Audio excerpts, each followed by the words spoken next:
നമസ്കാരം മക്കളെ, നമുക്ക് പഠിക്കാം. ഇന്ന് നമ്മൾ ഒരു കൂട്ടക്ഷരമാണ് പഠിക്കുന്നത്. ഇതെന്താ വായിക്ക? ടായാണ് അല്ലെ. ട് പ്ലസ് ട. രണ്ട് ടാകൾ കൂടി ചേരുമ്പോൾ ടായുടെ കൂട്ടക്ഷരമാവും.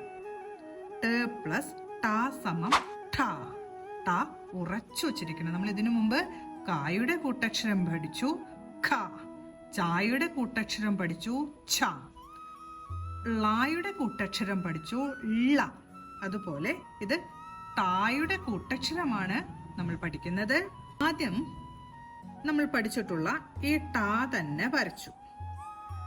അതിനുശേഷം ഈ 2 ലൈൻ്റെ ഈ ഒരു വരയിലൂടെ തന്നെ താഴേക്ക് ഒരു പ്രാവശ്യം കൂടെ ഇങ്ങനെ വളച്ചു വെക്കുമ്പോൾ ടായുടെ കൂട്ടക്ഷരമായി. ഒരിക്കൽ കൂടെ വരയ്ക്കാം. ആദ്യം നമ്മൾ പഠിച്ച ടാ വരച്ചു.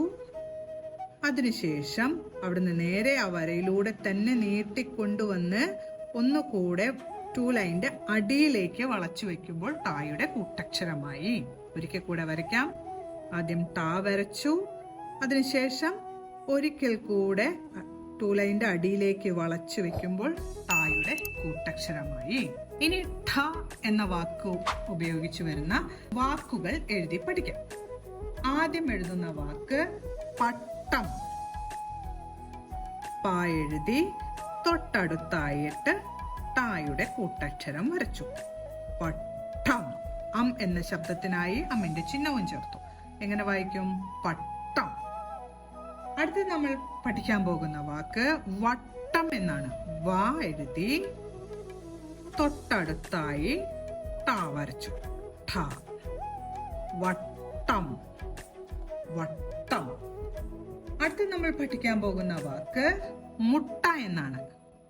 മാ എഴുതി ഉ എന്ന ചിഹ്നത്തിനായി ഈ ഒരു ചിഹ്നം വരച്ചു. മുട്ട. ടായുടെ കൂട്ടക്ഷരവും എഴുതി. മുട്ട.